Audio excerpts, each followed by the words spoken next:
Hello and welcome to my channel. Today I'm going to be talking about the different shimmer formulas from Colourpop. These are all the palettes I have right now from Colourpop, and I feel like there are a lot of discrepancies between some of the different shadow formulas, and it just seems like they have a couple of different types of shimmer formulas.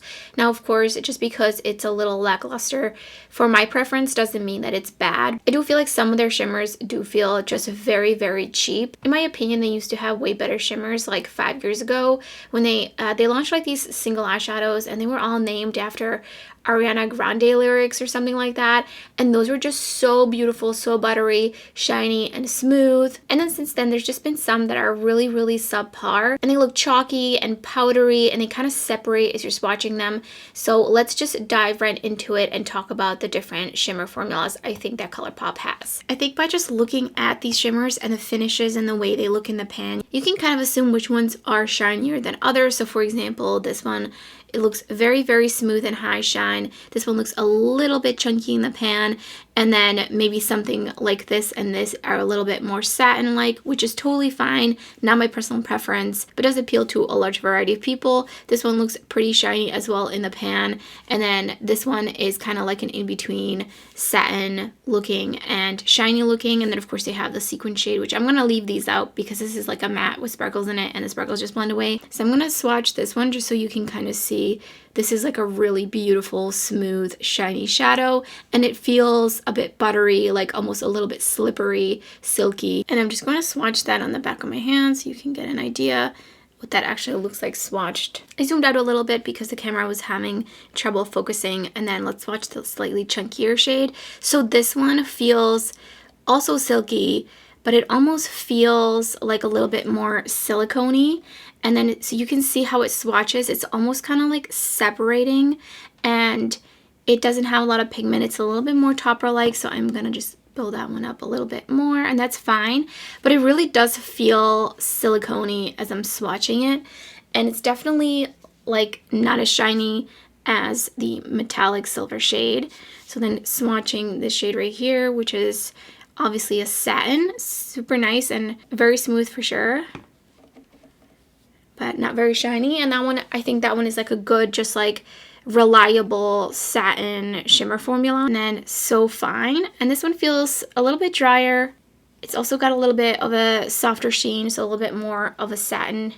And from my personal experience, I find that the shimmer shadows seem to be, for the most part, slightly like better consistency in specific types of palettes. So for example, collaboration palettes, as well as these larger palettes, though I think there are some hits or misses in some of the newer larger palettes. But for the most part, it's really just the kind of like one-off random releases that I feel like the shimmers are really subpar. So here's a really beautiful, smooth gold shadow.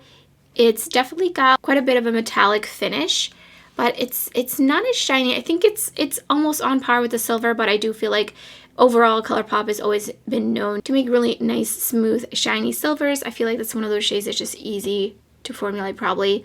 And then swatching moves, this is more of a satin kind of shade.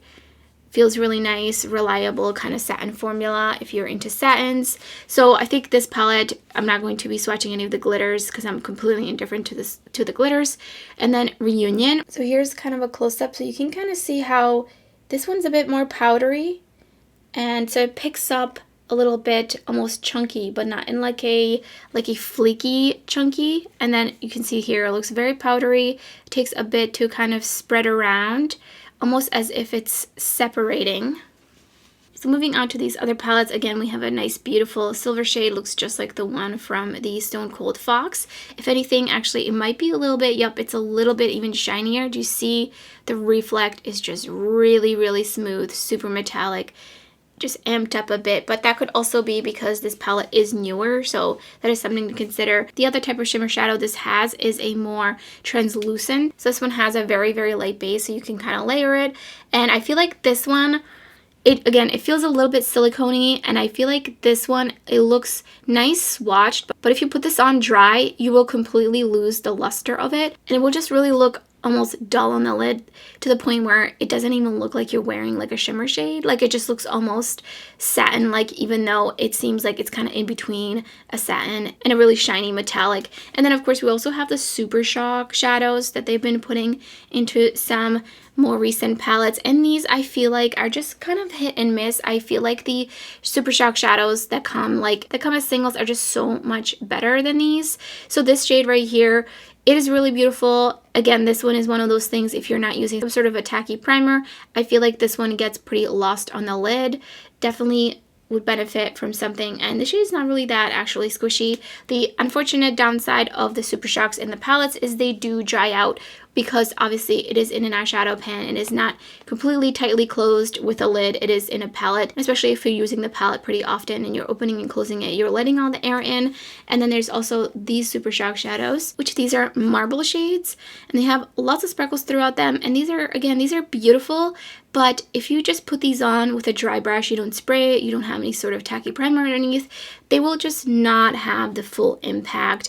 And even now swatching it, like, I think that it just kind of looks more like a satin with some sparkles in it. But overall, I really did enjoy this palette. I feel like the mattes are really nice in it. And then this shade is also, it looks like it's going to be shiny, but this is definitely more of a satin type of shade, which I really wish this was just super, super high shine. But it is an easy formula to use, and you can amp it up if you use a wet brush or a tacky primer. So let's get into some of the shadows that I really, really don't like. Unfortunately, I don't have the 3 palettes from the Y2K collection, because those shimmers in those little, I think they were like 5-pen palettes, I just felt like those shimmers in there were absolutely just so awful. You might as well just not even use a shimmer, honestly. So this palette is a Wait and See, and this one is a very satin-like shade. It actually, I think, looks even more dull in person. I do feel like the light might be also washing out a little bit. And then the shade, again, also just a little bit more of a satin-like formula. So these are still like pretty okay. I really wish I had kept the other ones, but this one feels a little bit thicker versus like smooth. The shade felt more thick, and it was just a little bit harder to spread, and it just became even more satin once I swatched it out. Next up are these shades that are a little bit more satin-like as well, and you can kind of tell this one, again, it feels a little bit thicker to the touch, not as silky smooth.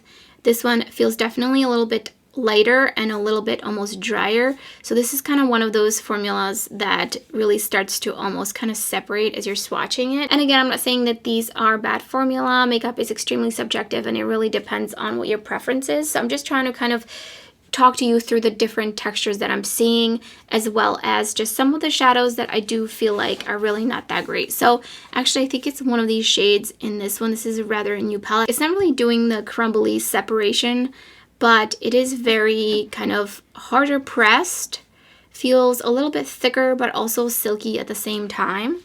Not my favorite. And then I was really disappointed in this shimmer shade. Do you see how this, it looks like dust. Like, it literally looks like you're swatching dust that was pressed in an eyeshadow pan. And it just feels super dry. Do you see how it's separating? I see this happening with a lot of the shimmer shadows that are in some of the just kind of like one-off palettes, like I said, in the Y2K collection. This is kind of like how all the shimmers swatched. They were just completely, like, I don't think this is good at all, and it takes just a little bit of kind of back and forth, but it kind of disappears. And again, like, this is maybe what they were going for. Maybe this was completely intentional and they wanted this, but I just don't think, like, that you're not going to see this on your lid. You would really need to use some sort of a glitter primer. So actually, I'm going to use some of the Fairnay Pixie Epoxy, which is kind of my most favorite type of primer, especially for finer milled eyeshadows. And I'm just going to spread it here. And then I'm going to swatch this shade over that. And it definitely helps that you can see the blue a little bit more, but it's just such a subpar shadow. Like, the way that it separates, and the shade is a Super Shock shadow. This one is really beautiful. This one feels a little squishy in the pan. Like, this compared to the other shade, like, you can tell. You can totally tell that this one, it feels, and this one even looks more wet. Like, that's kind of what I was expecting from this shade, really. But yeah, I feel like that looks even more shiny in the camera than it does in real life. Moving on to these palettes, definitely, like, these are kind of the little slightly shinier shadows. This one is a satin. I feel like these are pretty much all satin, so We'll just kind of swatch them. This one's starting to kind of separate. I don't know if you can see, but like over here on the edge, it's just like, it's starting to, even when I'm swatching it, it's just a little bit uneven compared to some of their other shadows. It could be, you know, the type of pigment. It looks like it almost has a black base to it, and the blue is just kind of sitting on top. And then this right here is actually similar to, I feel like this is the most similar to some of the shadows from the Y2K. This one, it just separates, and it's a bit harder to build up. It feels a little bit thicker. Then onto this shadow, and this one also separating a little bit. Doesn't feel as dry as some of these other shades. Also could be I have some hair on the back of my arm, but this one is pretty like kind of satin finished. And this is a blue brown duochrome shade, and this one is nice and beautiful, a little bit waxy feeling, but really nice shade overall, I think. And then let me just swatch kind of one of the last shades, which is this satin shade here from the, what is this palette called? High Tide. And this one is also more of like a satin finish, and it has a super dark base to it. And then in comparison to Must See, which I think is one of the shinier shades in here, you can see the difference in how reflective it is. So here's an example. So this is a dry swatch of one of the shades from the Winnie the Pooh collaboration palette. So you can see this one, it almost does like separate just a little bit. And then here it is over the Fair Pixie Epoxy. As you can see, it's definitely more metallic. This is 2 swipes, and so is this. And then here's the shade from the Star Wars palette that has a little bit of like a plummy brownish base. Pretty sheer, but if you wanted to amp it up a little bit, you could go in with a primer underneath. And this is over the Fair Pixie Epoxy again. And I definitely feel like this one also doesn't spread the best. So you can see the differences here and the opportunity to amp some of these up if you wanted to, because I do understand that the Colourpop palettes are very, very affordable. But I think that is definitely for a reason, because while they might not have the best formulas out there, they're definitely, you know, they've got good formula that is affordable. They have a large variety of different kinds of formulas kind of for everybody. And I do think that they're definitely better quality than a lot of drugstore makeup. Like drugstore makeup overall, even though Colourpop might be considered drugstore makeup technically because of the price range, but not really, because drugstore makeup has gotten kind of expensive. But like I'm thinking like Maybelline, Revlon, you know, etc. Like those just never had really great eyeshadow formula. So I think that's why Colourpop has been so successful. So Colourpop does offer a spectrum of shimmer shadows, and I do appreciate when they kind of add a little bit of different textures in one palette. So specifically this one, I think this one has like a variety of different textures, definitely like a bit more out of the box, and so does the Star Wars palette. So we have like a satin shade, we have slightly more metallic shade, an extremely sheer shade, a little bit less of a sheer shade. This is the Super Shock Shadow, so it has a bit more oomph to it, and then another kind of like satin shade. While I think that these are all pretty easy to use, some that do not translate the best on the lid as they do when they're swatched or the way they look in the pan, and that is something to keep in mind. I would love to see Colourpop bring in some even more different just shimmery shadow textures that are a little bit more amped up. Maybe not necessarily, I'm not saying like everything needs to be sparkly and shiny and shifty all the time, but just something a bit more on par with the silver shade, for example, that's in the Star Wars palette. Maybe just even shinier, just to have like even bigger variety and appeal to an even bigger audience. I would love to have seen like a really shiny shadow in here, and then the rest kind of just like the different textures that are already in here. But it does personally make me a little bit more reluctant to buy palettes from Colourpop, because I can kind of tell that I'm not going to really want to reach for the shimmers. I'm really going to be reaching for the mattes. And even if I love the color story, like for example, I love that they finally launched an all teal palette, I'm just not really going to be gravitating towards this palette, because the shimmers just, I think, could have used a little bit more work in here, just have a little bit more of a variety. But let me know what you think in the comments below, and if you enjoyed the video, and don't forget to give it a thumbs up. If you're new to my channel, I would love it if you subscribe. There's so much makeup content uploading my channel, lots and lots of tutorials you don't want to miss out. So thank you so much for watching, and I hope to see you next time.